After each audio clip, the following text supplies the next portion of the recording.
Floyd, Huston, Huddleston. In the past couple of years, we've seen the powers that be in Hollywood face a reckoning as more and more people who have suffered at the hands of the elite come forward with their stories of pain and horror.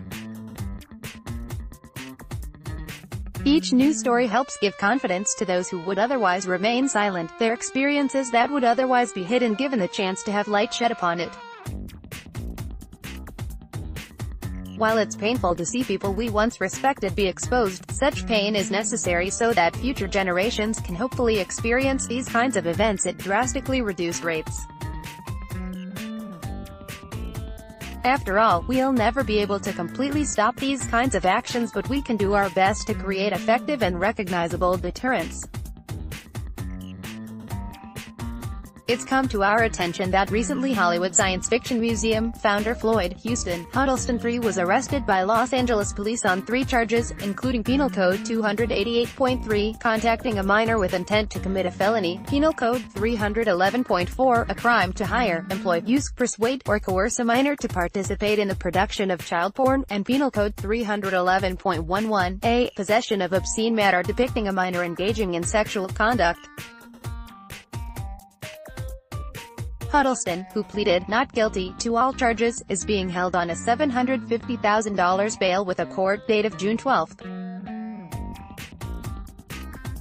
All information was found via the Los Angeles Sheriff's Department website. What's troubling is that we are seeing reports of people claiming that Huston, through various means, is selling donated props from the museum on various auction websites, in order to raise money for his bail. Makeup artist Gigi Bannister, who worked on Phantasm IV, Oblivion and Phantasm Ravager, wrote in a Facebook comment, "I'm fielding inquiries on this end too from horror and Phantasm fans asking about an exclusive set of Phantasm 2 sphere props that we think Don Coscarelli had to have donated and then Huston sold. This is history we can never recover." Update: I got off the phone with Gigi, who is working to confirm that these are indeed the official sphere props. She will then let us know. A Facebook post by self-proclaimed ex-Hollywood Science Fiction Museum volunteer Loretta Lightning Bolt states that she and several other volunteers discovered through our own research that museum founder Floyd, Huddleston was not on a long vacation, as we had been told back in April. We were sickened to discover he has been charged with 3 counts of sexual crimes against a minor, something none of us want any association with. She then continued by stating that she and 7 other volunteers have resigned from our respective positions. On top of the volunteers leaving en masse, other members of the museum are removing themselves from any affiliation, including Mick Garris, The Shining, The Stand. The Hollywood Science Fiction Museum's only comment on this situation was a tweet that posted the arrest record. Since then, the museum's website has erased nearly every instance of Huddleston's name and likeness. Furthermore, the Hollywood Horror Museum, which was created by the Hollywood Science Fiction Museum founders, has removed its board of directors page on its website. We will follow this story up with more details as they become available. Henry Thomas has been doing pretty well in the horror genre these last few years, with standout roles in Mike Flanagan's Ouija, Origin of Evil and Gerald's Game. But no matter what the man ever does, he will always be Elliot from Steven Spielberg's E.T. to us. And speaking of E.T., Thomas was recently asked by Closer Weekly if there was any chance of the classic film getting the revamp treatment. "I don't think Steven Spielberg wants to touch it," Thomas said. "And I know he won't let anyone else. You don't want to cheapen the original. As soon as we're all dead, I'm sure they'll revamp it. Thank the fucking Lord." So rest easy, folks. It looks like our beloved E.T. is safe and sound, at least for the next few decades. The original film was directed by Steven Spielberg and starred Henry Thomas, Drew Barrymore, Peter Coyote, and Dee Wallace. Would you be excited for a sequel, reboot of E.T.? Make sure to hit us up and let us know what you think in the comments below or on Facebook, Twitter, and/or Instagram. Synopsis: after a gentle alien becomes stranded on Earth, the being is discovered and befriended by a young boy named Elliot Henry Thomas.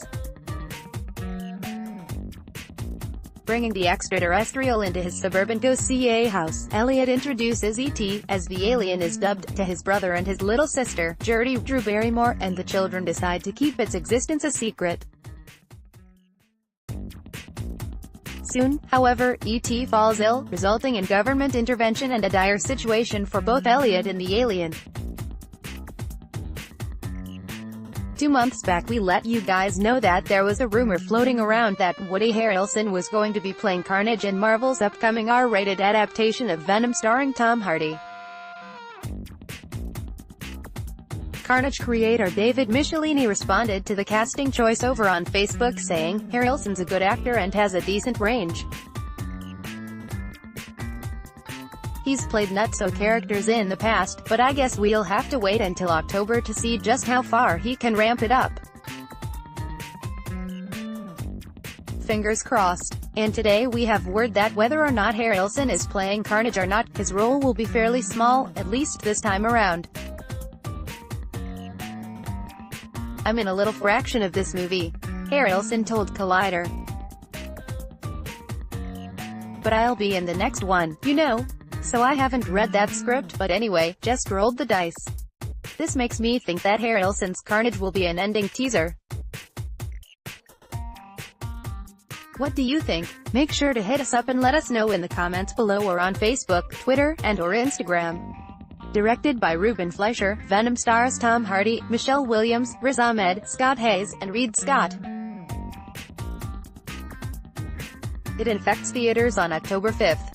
Later this summer we will be hit by Shane Black and Fred Decker's reboot The Predator, starring Tom Jane. And one of the cooler bits of trivia that I'm sure you know, but it will still impress your friends, is that Black played a significant role in the original film by John McTiernan. He played Hawkins. And that was always, we felt, reason enough for Black to sign on to direct the classic alien action film's newest installment. But it turns out Black has other reasons as well. "I just thought that it was a great, iconic alien," Black told Cinema Blend. And what separated it from other alien invasion movies wasn't just a space plot, it was an actual space creature with a mythos and a sense of honor, in some respect. A mission. And a sense of humor, oddly, the idea of the game it plays. It's rare that The Predator shows humor, but there are moments where you see it almost look at someone like, really, are you excited for The Predator to arrive? Make sure to hit us up and let us know what you think in the comments below or on Facebook, Twitter, and/or Instagram. The Predator is directed by Shane Black from a script written by Black and Fred Decker and stars Boyd Holbrook, Jacob Tremblay, Yvonne Strahovski, Olivia Munn, Keegan-Michael Key, Sterling K. Brown, Trevante Rhodes, Thomas Jane, Augusto Aguilera, Jake Busey, and Edward James Olmos. The film hits theaters nationwide September 14, 2018. Synopsis: from the outer reaches of space to the small-town streets of suburbia, the hunt comes home in Shane Black's explosive reinvention of the Predator series. Now, the universe's most lethal hunters are stronger, smarter and deadlier than ever before, having genetically upgraded themselves with DNA from other species. When a young boy accidentally triggers their return to Earth, only a ragtag crew of ex-soldiers and a disgruntled science teacher can prevent the end of the human race.